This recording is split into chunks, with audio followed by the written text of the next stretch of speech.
Hey True Believers, Englentine here with a new comic book video premise. It's going to be Team Up Tuesday, where I look at DC Comics Presents, Marvel 2-in-1, Marvel Team Up, Brave and the Bold starring Batman, even look at some of these intercompany crossovers that happened long time ago. And if you like this, by all means, please click like, share, subscribe, and comment. That is very important, and that lets me and the algorithm know that this is popular enough to continue. With that said, kick back, relax, let's get this party started. Just a little aside before we begin, this actually started with Marvel Team Up #1. I did it as a Christmas video and thought, you know what, this is kind of cool, let's continue.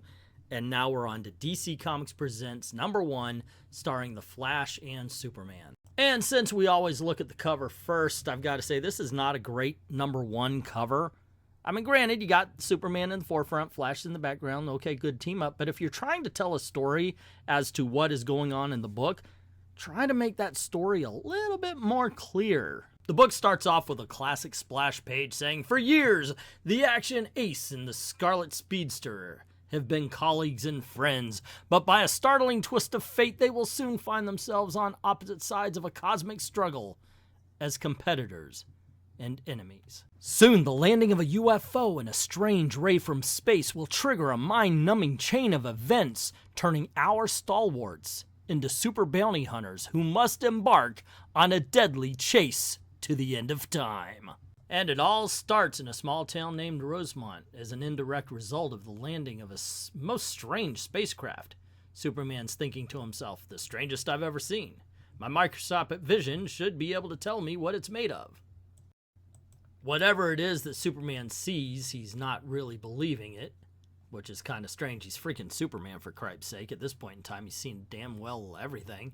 He also switches to X-ray vision, and he can see that the ship is empty. Before he can reach the ship, though, he's hit by some sort of wave that makes him feel, as he says, strange. Superman begins to shake violently. "I've flown into some sort of super turbulence, so that's it. A ray, and it causes anything it hits to vibrate. Looks like it's coming from outer space somewhere, but why?" This is kind of a strange panel. I guess they forgot a sound effect because the box says the answer comes with a terrifying suddenness, punctuated by a loud... We see the crash. We see Superman with his legs spread. No crash. Just saying. I think that was a bit of a mistake. Meanwhile, just outside Rosemont, we see the Flash. Central City is only a second away from here. If you're the Flash, that is. So when the police radio announced the sighting of a UFO here, bang! I figured it'd be worth a super speed investigation. That weird beam from out of the sky hitting the town and causing it to vanish? Meanwhile, back with Superman, he starts to see the citizens of the town begin to disappear. Doesn't seem logical, he thinks to himself, unless the ray is causing Rosemont to vibrate so fast that it's slipping into another dimension. I've got to... What? Hey, Flash, what brings you here? Same thing that brought you, spotting this crisis. Good, with both of us on the job, this crisis will end that much quicker. I guess being a Bronze Age comic, they weren't about to think of the fact that it could have been the citizens were being vibrated so badly that they began to disintegrate? Just saying. Superman tells Flash about his theory, you know, the whole dimensional plane vibrating out of it and all that. And Flash is like, so, with a burst of your heat vision, you melt the aluminum roof and shape it into a giant spatula. Ladies and gentlemen. Bronze Age buffoonery at its best. All right. And he did it so he could scoop everybody up. Like, let's not put guardrails on this thing. I think that lady in the yellow vest on the top right is actually falling off. Yeah, this is incredibly dangerous here, Superman. Just saying. That being said... He says, not so fast, it's not over yet. We now have to dig up the dead because I'm sure I killed somebody. They're not saying that, I'm saying that, but it is kind of weird. And then Superman climbs on his high horse. He's like, but it will be if you pitch in, Speedster. Come on. Since you're the one with the vibratory powers, why don't you put them to good use while I'm occupied here? And Flash's like, wait, you mean by trying to counteract the bad vibes? That's just what I was... thinking of doing all along. Sure you were. Sure you were, Flash. You know, try to get the credit now. Like a human tornado, the Sultan of Speed circles the town. And almost instantly, the super speed vibrations cancel out those created by the alien ray. Superman thinks to himself, Rosemont stopped fading out. which leaves me free to intercept the beam and trace it. He's sketching it with a cape, kids. I get it, Superman, everything, but with his cape, I stand corrected. He's using his cape to literally push it back to where it came from. The beams are coming from one of those two warring starships. I'll bet they've been up here for some time, since they're far enough out to escape the early warnings of the systems of the U.S. satellites. Okay, look, it's the Bronze Age. Sometimes, as I said, there was Bronze Age buffoonery. Here we have Superman surprised that the bigger ship is made of the same stuff the smaller ship was from, instead of thinking, oh, the smaller ship must have just been a shuttle. Superman decides that he just has to accept what he saw earlier, but discovering what that is will have to wait, because at the moment, the fastest man alive is winding up his ring around the Rosemont. Ha ha ha ha ha ha. Okay, so Flash is going, hey, I wonder how Superman's making out, and the narrator says, hey, you'll find out soon enough, Flash. Because you're about to join him, thanks to yet another strange beam from above, and this one puts Flash into a bubble, which creates, it actually says here, which creates a force bubble around you, lifting you skyward. Bum, bum, bum. Oh, okay, so we find out that the two ships are actually living beings. They're living organisms. And now Superman's worried, because if this blaster ray had been on target, the other ship would have been killed, and I can't allow that. When suddenly, the ship's ray projector retracts, the slick outer surface of the ship mutates, and bizarre viewing screen shimmers into existence. Desist, one named Superman. Communicating via some kind of telepathy, Superman thinks. Desist and behold, moons of Krypton! You've abducted the Flash, Superman thinks to himself, while the alien says, unfortunately, my son, it was necessary for the preservation of the universe. What? Hello? Okay, starting to record. Oh, and there you go. You just pulled a piece of my beard out. You do know that, right? Okay, so anyway, Pistachio's making his video debut. This isn't actually the first time I tried recording with him. The first time just didn't work. Okay, so anywho, I decided to use that weird Super Friends kind of voice, because it just reminded me, like the alien there, just kind of reminded me of a super villain or alien you would see on there. And they always had voices like this, sounding a little bit like Stitch. But before another thought can be telepathically voiced, what? You tricked me! Again, yes, it cannot be helped. I am sorry, my son. Is this Jor-El? In some sort of weird purple makeup? Suddenly, Superman finds his strength gone, and he can only watch helplessly as strange appendages grow out of the bowels of the living ships, and slowly, gracefully, they glide toward one another. Superman watches as the two ships join each other, and then, when they do, he's washed over with some sort of energy, rendering him unconscious.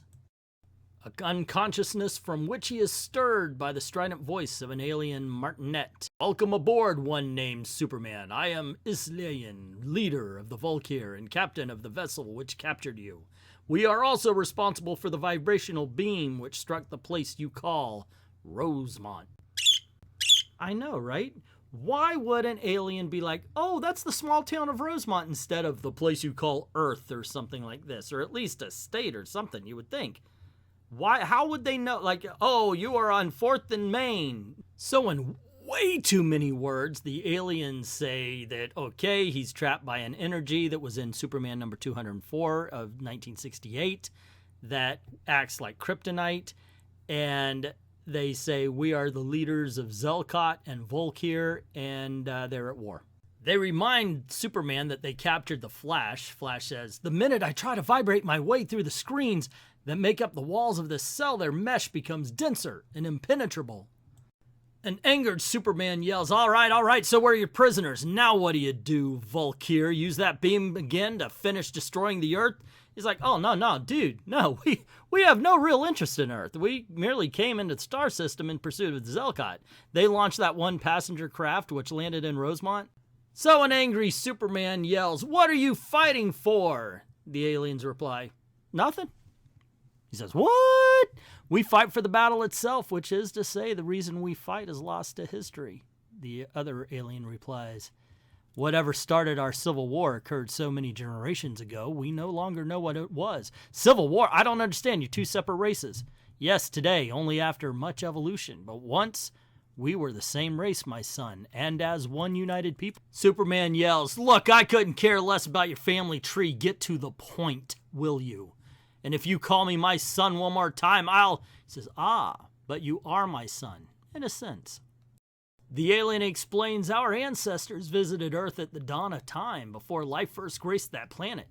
For a time, they made Earth their home, but when they departed, they left behind the seeds of life. Kind of makes you wonder how the whole Christian community responded to all of this. Yeah, I've got a bird on my head. He was trying to eat through my skull just a few moments ago, but he stopped for the camera, I guess. No evidence. And we discover that the waste matter from their ship left single-celled organisms all over the landscape. Over billions of years, those organisms evolved into the human race. So we're alien space scum.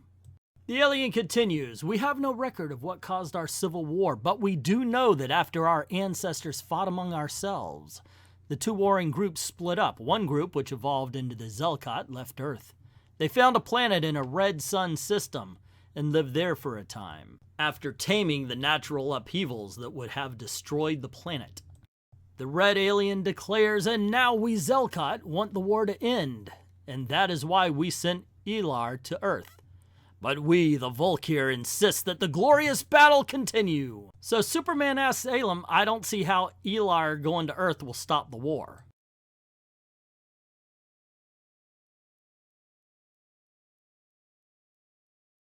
So Elam flies around on some sort of sled saying, "Never mind that. You will not live long enough to concern yourself with it.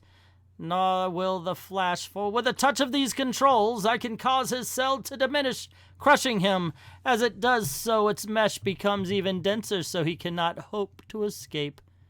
At the same time, I intensify the Q energy radiations of your cells, Superman, to kill you." This kind of angers Superman a little, as he's like, "Oh my gosh!" And he asks, "Hey, look, you were talking about peace, so, how can you be so violent now?" "Do not mistake the Zelkot, Superman. We can be ruthless if we must. Surely you saw our ships join together. You must have realized." And the Vilcor says that the only reason two such mortal enemies would band together. All right, I would read this, but in all honesty, this is the dumbest freaking... I guess I got to, right? "Would be to destroy a common enemy. You and the Flash are the only two men on Earth who can thwart our plans, and while Elam and I seek different destinies for our people, we are in agreement of one point. We will brook no interference from Outworlders." They didn't know you existed, morons, until you've got... It's like the bank robber. "Oh my gosh, what shall we do? First, we gotta take out Superman before we rob the bank." No! Don't let Superman know you exist. This is going to go badly for you. Seemingly, Superman gives up, saying, "That cell, it's like quicksand, isn't it, Flash?" And Flash thinks to himself, poor Superman, he's in such pain, he's raving. And throwing in the towel, that's not like him. Wait, maybe he's not babbling. He deliberately emphasized the word quicksand. He's trying to suggest a way to escape without the alien suspecting. Quicksand. The more you struggle against it, the harder it is to escape. And that's what I've been doing wrong, trying too hard to get out. Maybe if I vibrate gently, ease myself into the walls, I can pass through the mesh without causing it to tighten.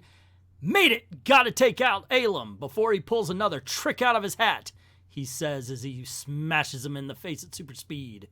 And before the stunned Lane can act, the Scarlet Speedster cuts the Q energy surrounding Superman with a super fast movement of his hand and... Bum, bum, bum, bum, bum, bum, bum, bum. Superman punches the Vilcor. With a strangled cry, Lane falls. And when there is no further sound, save for the hushed throbbing of a living ship, thanks, Speedster, for my life. Don't thank me, pal. It was your idea that saved... Huh? Do not move, either of you. And we see a whole bunch of... What were these called? The Krillians or something like that? Anyway... Superman and the Flash are surprised because, wait a second, there's more than two people on two big-ass ships. So one of the alien guys are like, hey, we've got a reason you're going to fight for us. And Superman's like, no way. And they say, silence, stop. We're talking about the Flash. He's the faster of the two. See, Elam told you of our comrade Elar who escaped his ship's destruction. Even as we speak, Elar is journeying through time. You see, Elar will not end our civil war exactly. He's going to prevent it. So when Superman says he's going back in time to prehistory, and the dude says, nah, not exactly. You see, we can only travel forward in time, but time is a circle. So he's going to go all the way to the end of time and then do it all over again and get to the... Bronze Age buffoonery, ladies and gentlemen. And we even have a diagram showing it all. Break through that, and one finds itself at the beginning of time.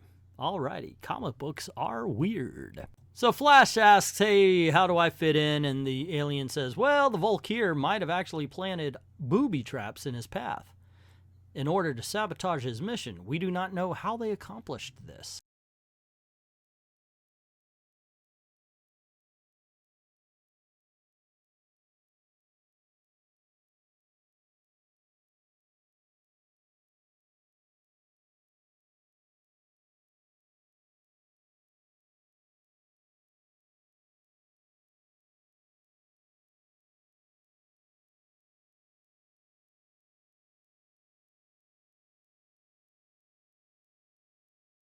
So it seems weird to me that neither the Flash or Superman, if you're going to believe these aliens at all, are bringing up the fact that did they say that they started life on Earth? So if this whole thing doesn't go, life on Earth doesn't exist. Did I get that wrong? So the alien gives him a communication device that allows him to communicate from the future. I guess Ilar did not have one of these. And he tells Flash, oh, one more thing. If you are not successful in keeping Ilar from harm, and Ilar fails to prevent the Civil War on the other side of the curtain, Earth will die.